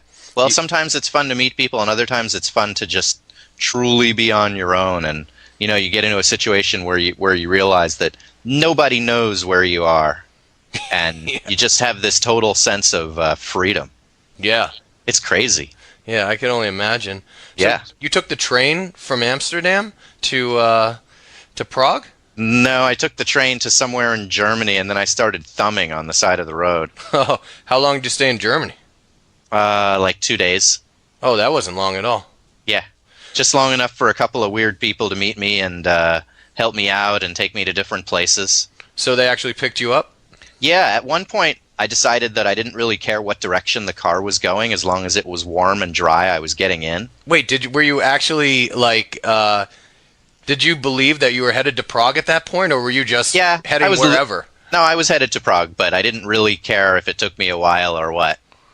Oh, that's cool. So I just kind of went with the flow of what was happening. Yeah. What'd you think of Germany while you were there? Because I'd never been there. Kind of weird. Either. Kind of weird. You know, being a Jew, I was kind of aware of the history. Yeah, I'm sure that's something that is pretty hard to forget. Yeah. Although, you know, interestingly, the only person I met in Europe who was a deadhead was in Germany. Oh, really? Yeah, and he was like so happy that I was into the Dead when he met me, and I gave him one tape that I had, and he was just ecstatic because they weren't able to get tapes like we were at that point. Oh, so he was actually German. Yeah. That's great. This was before computers. Yeah, well, if you think about it, the Dead played there in 81. Yeah. And he knew about them. He knew what was up, but he was like, you know. Yeah. I could use some music. And he had a Dead shirt on. He showed me. It was funny. Wait, he was actually wearing a Grateful Dead shirt when you met him?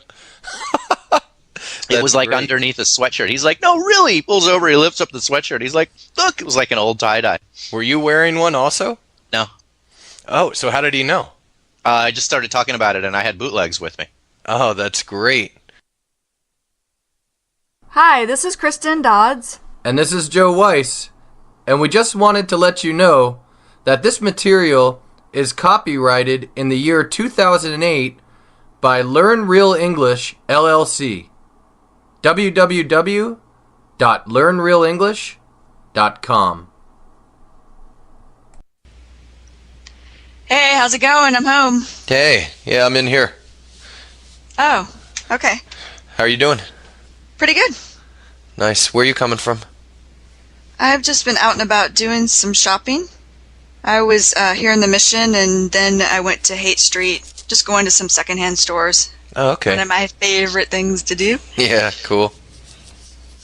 So who are you just getting off the phone with? Oh, I was speaking to my grandmother. How's she doing? Yeah, she's doing okay.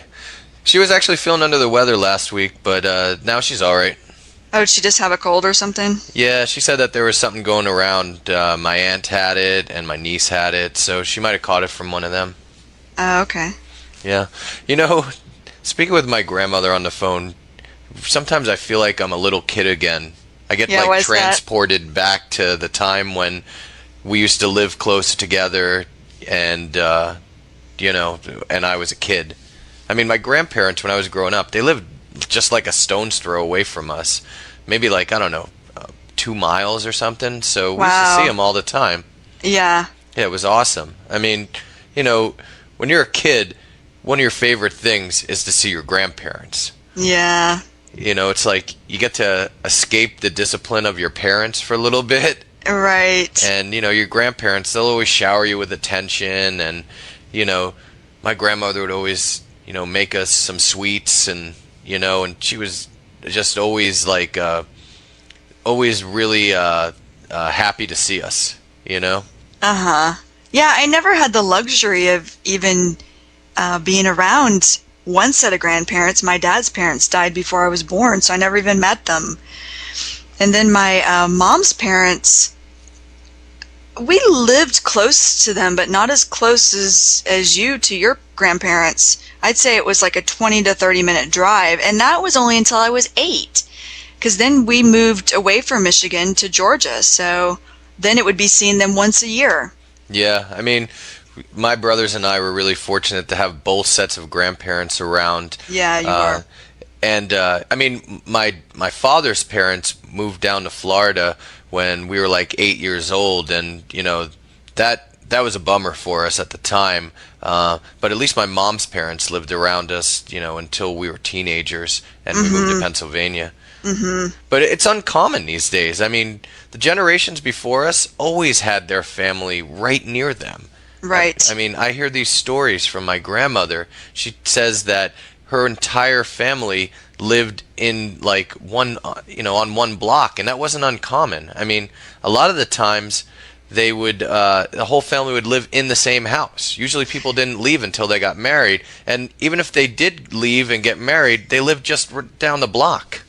Well, speaking of the same block, that made me think of my brother, my younger brother, when he was in high school, dated this girl, and her whole family lived on the same street.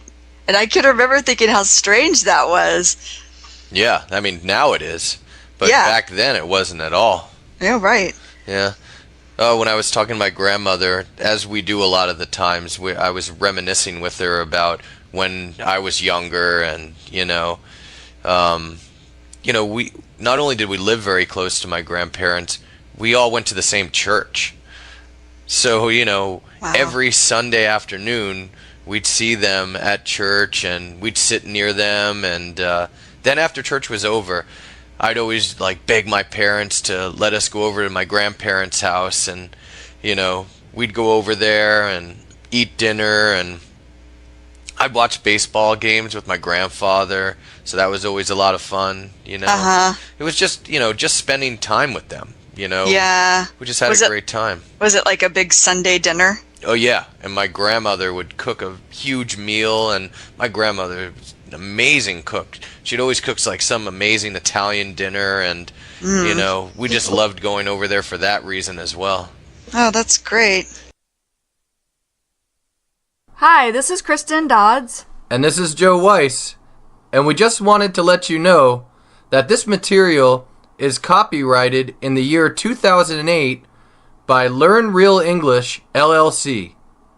www.learnrealenglish.com.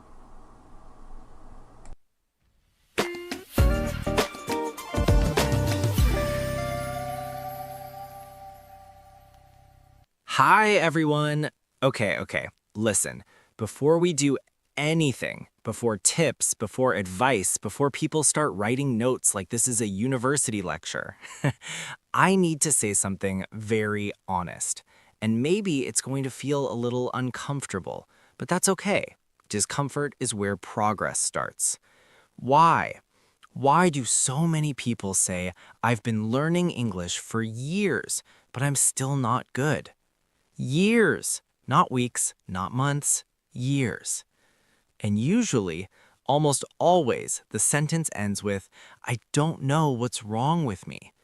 And that's where I stop them, because nothing is wrong with you. Nothing. Pause. Your English is not stuck because you're stupid, not because you're bad with languages, and definitely not because you don't have talent. Your English is stuck because you learned it in a way that doesn't match how real humans actually learn. Yeah, we're starting strong today. And listen, this episode is not here to motivate you for 5 minutes and then disappear. This is a real, the kind you listen to while walking or cleaning or lying on your bed scrolling, pretending you're not scrolling.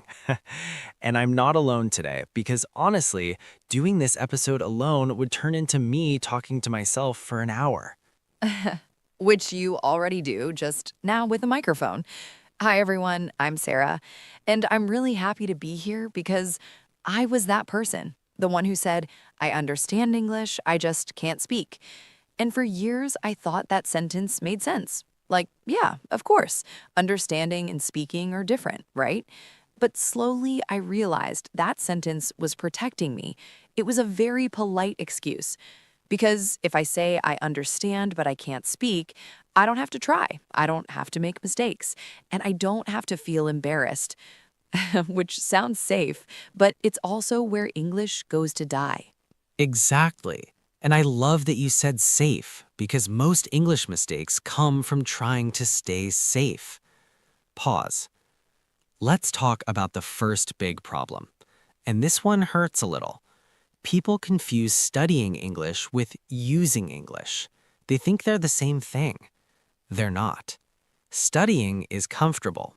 You sit, you watch, you listen, you nod your head like, yeah, I get this. Using English? That's scary. That's when your brain freezes, your mouth feels slow, and suddenly all the words you know disappear. It's like they all went on vacation together. And here's the problem. Most people spend 90% of their time studying and 10% actually using English. And then they're surprised nothing changes. Pause. Language is not information. It's a skill. You don't learn swimming by watching videos, you don't learn driving by memorizing rules, and you don't learn English by just understanding lessons. Yeah, and can I say something a bit controversial? People are addicted to feeling productive. They love watching lessons because it feels clean, organized, safe. You finish a video and you're like, nice, I learned something today. But when was the last time you actually used that thing? I used to watch pronunciation videos for hours, hours. And then when someone asked me a simple question in English, my brain went completely blank. Not because I didn't know the words, but because I never trained myself to access them under pressure. That's such an important point, because English doesn't fail you in calm situations. It fails you in real life, when someone looks at you, when there's silence, when your answer matters. Pause. And that brings us to the second mistake, a very sneaky one. People wait to be ready. They say things like, I'll start speaking when my grammar's better. I'll talk when my accent improves. I'll practice later. Later is a beautiful lie. Later never comes. And here's the truth nobody likes to hear. You don't get ready before speaking. You get ready by speaking. Your English will be messy. Your sentences will be broken. And yes, people will understand you anyway. Can I share something personal here? The first time I spoke English regularly, I hated the sound of my own voice. I thought I sounded stupid, slow, childish. And I remember thinking, native speakers must be judging me. And turns out they were just waiting for me to finish so they could respond. They didn't care about my grammar, they cared about meaning. And that changed everything for me. Because once I realized communication is the goal, not perfection, I relaxed. And when you relax, your English gets better automatically. Yes, because tension kills fluency. Pause. When you're tense, your brain goes into survival mode. And survival mode doesn't care about vocabulary. It cares about escaping the situation. That's why your mind goes blank. That's why you say, sorry. Classic. And here's something important. Mistakes are not signs of failure. They are signs that you're finally using the language. Pause. No mistakes equals no growth. And can we talk about comparison for a second? Because social media really messed us up. You see someone speaking perfect English online, no pauses, no mistakes, great accent, and you think, am I so bad? But what you don't see is how many hours they practiced, how many mistakes they made, how many awkward conversations they survived. You're comparing your behind the scenes to their highlight reel. That's not fair. Exactly. And that comparison creates pressure. Pressure creates fear. Fear creates silence. And silence is the enemy of language. Pause. English needs movement, sound, trial and error. It needs you to speak before you feel ready, to listen without understanding everything, and to respond even when your sentence isn't perfect. And that's why this episode matters, because if you keep learning English the same way, you'll get the same results. Breath. In part 2, we're going to talk about how to practice English in real life, how to stop translating in your head, and how to build confidence without forcing it. Yeah, that's where things get really good.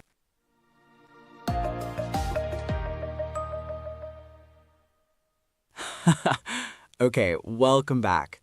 If you're still here, first of all, respect. Because most people quit English conversations halfway, just like they quit books, just like they quit the gym, just like they quit everything slightly uncomfortable. But you stayed. So let's talk about what actually works. In part 1, we said something important. English is not information. It's a skill. And skills are built in a very annoying way. Slowly. Messily. With repetition. And this is where most people mess up again. They ask, what's the best method? What's the fastest way? What's the secret? Guys, if there was a secret, nobody would be bad at English. The real question is, how do I practice English in a way my brain actually accepts? And this is where we need to talk about pressure. Yeah, pressure is a big one because a lot of people think practice means sitting down, opening a notebook, and suffering for 1 hour straight. That's not practice. That's punishment. Your brain hates that. Your brain remembers pain. So next time you open English, it's like, oh no, not this again. That's why consistency dies so fast. Instead, real practice looks boring, small, short, almost too easy. And that's exactly why it works. Yes. Let me say something that sounds stupid but isn't. If your English practice feels heroic, you're probably doing it wrong. Because heroes burn out. What you want is something your brain says, yeah, okay, I can do that. For example, talking to yourself. And before you laugh, yes, I'm serious. I already laugh at myself doing that. But honestly, talking to yourself is one of the most underrated tools. When you talk to yourself in English, there's no judgment, no pressure, no silence staring at you. You can stop, restart, change the sentence, and your brain finally gets practice without fear. I used to describe my day out loud. Simple stuff. I'm making coffee. I'm tired today. I don't feel like working. Nothing fancy, but it trained my mouth to move. Exactly. Because fluency is physical. Your mouth needs reps, just like muscles. And another mistake people make, they wait to speak correct English. But spoken English is not textbook English. Nobody talks like grammar exercises. Real English is broken, short, repetitive. People pause, they restart, they change direction mid-sentence. And when learners don't allow themselves to do that, they freeze. Yes, and this connects to translation. People translate everything in their head, from their language to English, word by word. That's exhausting and slow. The goal is not to translate faster. The goal is to stop translating. And that happens when you hear English enough and use simple phrases again and again. Not big sentences, not fancy words. Simple chunks, like, I'm not sure. Let me think. That makes sense. These phrases save you in conversations. They buy you time. And time is everything when you're speaking. That's why watching English content passively is not useless, but only if you do it right. Don't watch like entertainment only. Watch like a thief. Steal phrases, steal reactions, steal tone. Pause the video. Repeat one line. Not 10 lines, one. And use it later the same day. That's how input turns into output. And can we talk about mistakes again? Because people say they're okay with mistakes, but emotionally, they're not. Mistakes feel like exposure. But here's the thing, nobody remembers your mistakes as much as you think. People remember confidence, energy, effort, not perfect grammar. I've had conversations where my English was bad, but the connection was good, and that mattered more. Yes, because communication is emotional before it's technical. And here's something important for confidence. Confidence doesn't come before action. It comes after repetition. You don't wait to feel confident. You practice until confidence shows up accidentally. Surprise confidence. And that's why goals matter. Not, I want to be fluent. That's too big. Try, I'll speak for 5 minutes today. Learn 3 phrases. I'll describe one thing. Small goals create wins. Wins create motivation, not the other way around. Exactly. And before we close, I want to say this. Your English journey doesn't need drama. It needs patience. Some days you'll feel amazing. Some days you'll feel stuck. That's normal. Progress is not loud. It's quiet, daily, boring. And one day you realize you're thinking in English, reacting in English, living in it a little. And not moment, worth it. Yeah. And if you're listening to this right now thinking, okay, maybe I can do this, that's enough. You don't need confidence. You don't need motivation. You just need the next small step. Exactly. And if this episode helped you even a little, do us a favor. Like the video, subscribe to the channel, and write one sentence in English in the comments. Anything. Messy is welcome. This is Shandon with Hussain. This was episode 6. And remember, your English doesn't need perfection. It needs you. See you in the next one.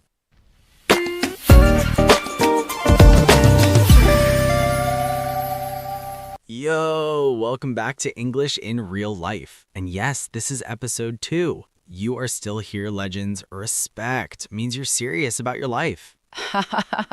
Bro, if you're watching now, you survived episode 1. You deserve coffee and cake. Exactly. Grab your coffee, sit back, let's dive in. Okay, let's talk about daily life. Imagine this. You wake up, the alarm is ringing, you're still tired. You hit snooze 5 times, crying. Then you remember work.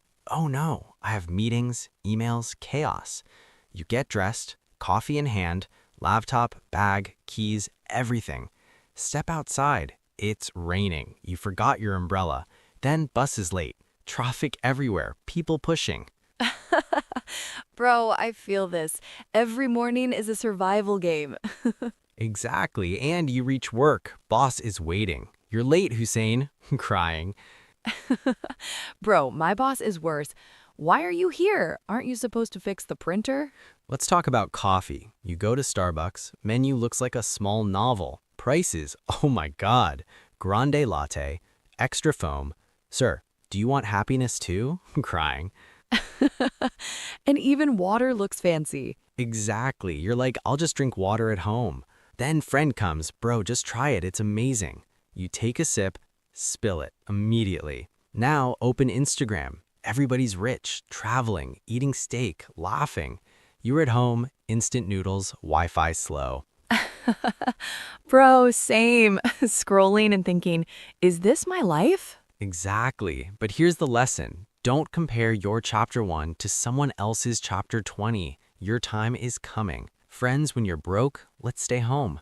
Friends, when you have money, let's travel the world. Suddenly everybody is free. Exactly. Even your dog is judging you. Listen up, legends. If today's hard, good. It means tomorrow will be stronger. We see you. We support you. Don't stop now. You're building, you're learning, you're growing. Yo, welcome back, legends. This is part 2 of episode 2. We are taking it to the next level. Bro, if you survived part 1, you're officially unstoppable. Yo, all right, legends, let's get real. It's time for the social media pressure moment. Bro, I wake up, check my phone, and instantly regret it. Exactly. You scroll Instagram, people are traveling, eating sushi, taking photos like they're in a movie, and you're sitting in bed, still in pajamas, crying. And you know what's worse? Your ex's friend just got promoted, and your notifications are blowing up. Exactly. You feel like, what am I even doing with my life? Crying. Your brain is like a slideshow of everyone else's success. You try to close your eyes, but boom, your phone is buzzing again. Emails, notifications, TikTok, stories, memes, all at once. And then someone posts a story, just bought my dream house, and you're like, I can't even afford a proper bed, crying. Bro, I once scrolled for 2 hours, and I ended up hating my life. Exactly. But here's the thing, legends. It's not you. Remember that. Now you see your friend on LinkedIn, promoted to senior manager.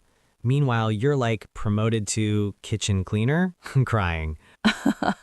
And then your cousin posts a photo, vacation in Maldives, and you're stuck in your room eating cereal. Exactly. It feels like everyone's life is a movie and yours is a blooper reel, crying. Bro, I can't even scroll anymore. My soul hurts.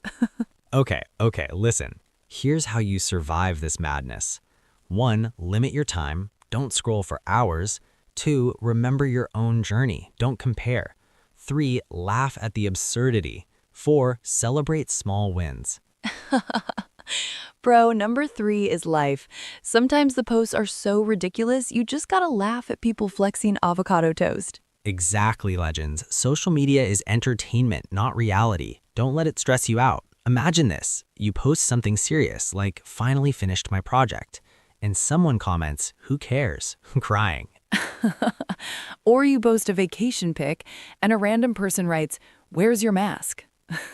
Or even worse, you post a selfie, and your cousin tags 20 people, crying. Or even worse, you post a selfie, and your cousin tags 20 people. But listen, legends, the point is you control your mindset. You scroll with purpose, you laugh at the ridiculous, and you focus on your own growth. Yes, instead of crying over Instagram, I focus on my skills, and I even enjoy memes now. Use social media as a tool, not a trap. Laugh, learn, grow.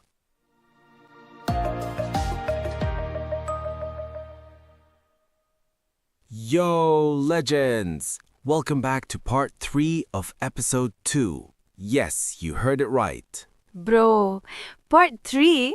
This is getting serious. Exactly. Now we're entering the social media chaos story zone. Imagine this. I wake up one morning, check my phone, and oh boy. Bro, what happened? My notifications exploded. 50 messages, 20 comments, 10 stories tagged me. Bro, sounds like a disaster movie. Exactly. I open Instagram, someone posted a picture of their cat in a business suit, and another person is on a yacht in the Maldives. Bro, and I'm still drinking instant coffee at home. Then my friend texts, "Did you see my story? I met Elon Musk." Bro, I can't even deal with this. I'm traumatized just listening. Then I post my selfie, and my cousin comments, "Bro, did you even brush your hair?" Bro, or when you post your breakfast, someone writes, why are you eating carbs? Exactly. And my notifications keep going. Where's your mask? Why aren't you on a yacht? Who's your stylist? Every single notification is a mini heart attack. But listen, legends, social media is crazy, but it teaches you something.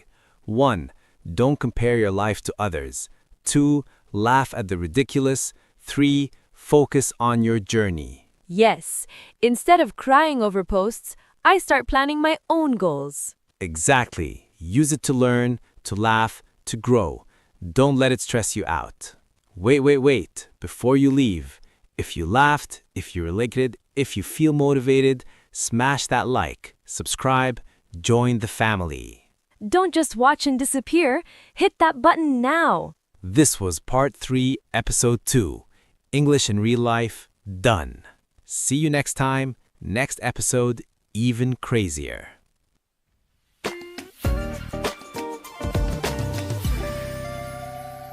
Okay, let's go. What's up, everybody?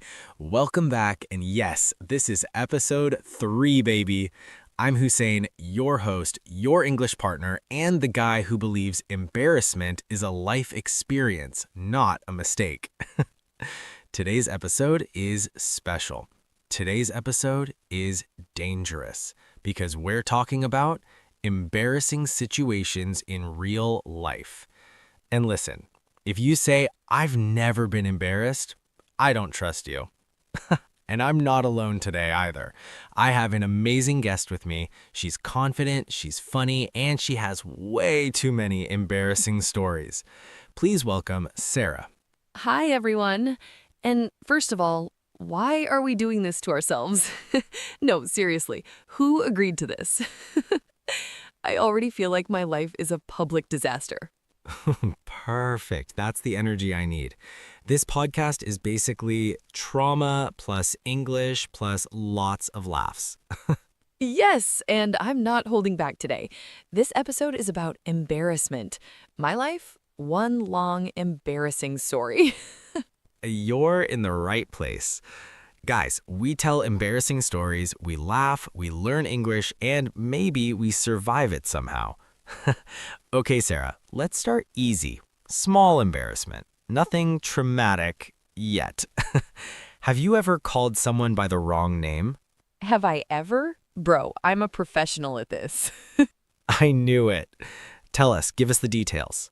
Okay, so new job, new people, new confidence for no reason. I see this guy every day. We talk, we laugh, life is good. One day I walk in, full confidence, full energy. I smile and say, "Good morning, Omar." Oh no! He looks at me politely and says, "My name is Adam." Oh.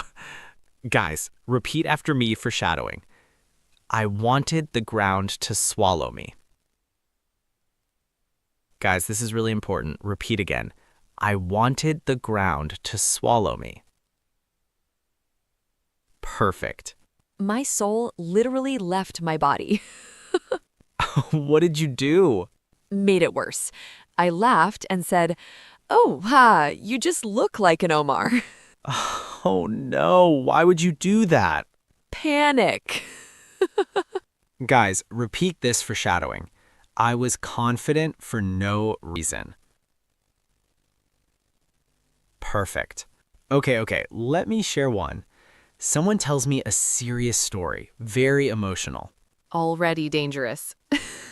And my stupid brain remembers something funny. I smile, I laugh, more, and then full-blown laugh.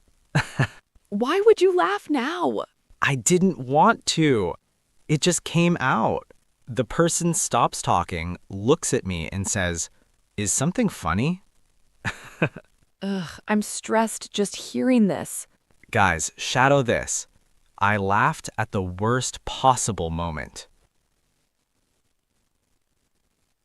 Perfect. Okay, my turn. English embarrassment.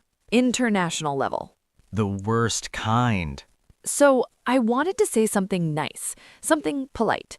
Instead of, "I'm excited to meet you," I said, "I'm exhausted to meet you." Exhausted? Yes, and the person was like, "Oh, okay, thanks." Lesson, guys. One word can change everything. Perfect. This one destroys people. talking about someone and realizing they're standing right behind you. Classic embarrassment. I have a story. Go.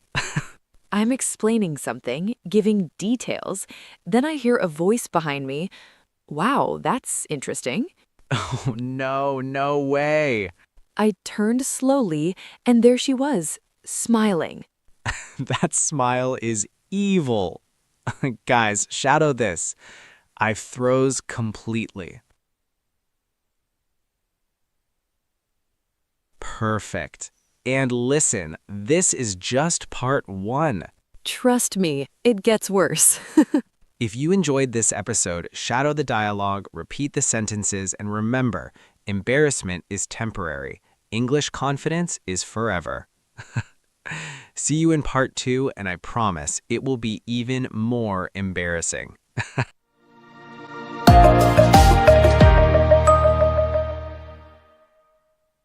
And we're back. Episode 3, Part 2. Guys, if you thought Part 1 was bad, you ain't seen nothing yet. I'm still your host, Hussain, your English hype man, and today we are going to destroy embarrassment, one story at a time. And yes, I have my fearless, crazy, hilarious guest, Sarah, back with me. Hi, everyone. And let me tell you, I'm still traumatized from part 1. But guess what? I'm ready to make it even worse. That's the energy I love. We're talking real life, full on, can't breathe embarrassment today. Okay, I have to start with this one. Public fall. Classic. Oh no! Everybody listening, brace yourselves. So I was walking to the bus, confident, like queen energy. And then, boom, my foot hits a puddle, slipped, fell full face. Full face? Yes, people everywhere looking. And I try to recover like I'm a graceful person, but then I slide again. Double fall? Guys, shadow this for your English. I fell twice in front of everyone. And yes, someone took a picture. My life flashed before my eyes, literally. Oh boy, this is one of my favorites. Who here has texted the wrong person? Bro, all the time. Tell us, give us all the juicy details. Okay, so I meant to text my best friend, something super private, very embarrassing. I accidentally sent it to my boss.